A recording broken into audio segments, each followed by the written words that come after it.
Mel King is a community icon. Mel has been a person who has been involved in just getting human beings in community to be better.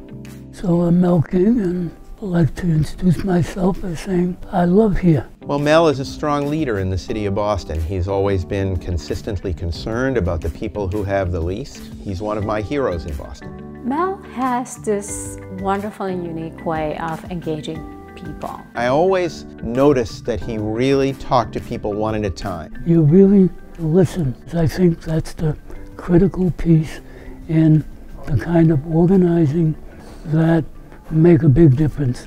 Once you listen, you're valuing the humanity of the people and organizations you're dealing with. It's really understanding where they're coming from and what their needs are and their aspirations, and then using that to build bridges, to build coalitions, to build community. Community building, one gets their start from the family, neighborhood, the institutions that you participate in. To give you an example of what its significance was, the church that I went to is called the Church of All Nations.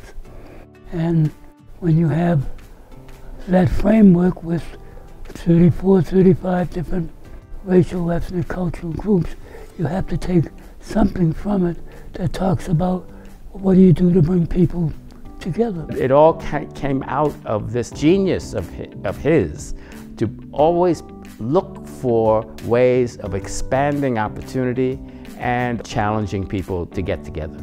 I feel that a lesson that Mel has really taught people is to stay strong in their pursuit of justice. The love of power builds fences. Power of love opens doors. That concept will be one of his greatest legacies to continue generation after generation. So for me, it's focusing on the power of love, which opens doors with the belief that all are deserving and we care. I suspect that Mel's legacy is, in addition to perseverance, it is to just make it clear to people that we have to love each other. You know, not every victory can be won in a day or a week or even a year. And maybe even recognize you're passing that responsibility on to the next generation, which I think is what Mel is doing right now. You have to have skills to do this work. And so you have to have an institute that understands what skills that they need to provide for the kind of organizing that is going on at any particular time, because that changes. So I think the Mel King Institute has really created a niche in Massachusetts to provide opportunities for established professionals, communities, boards, and also up-and-coming rising young people who are interested in the field of community development, and that's critical. It's preparing the next generation for the ongoing pursuit of justice in this city and elsewhere. One of my students at MIT taught me teamwork makes the dream work.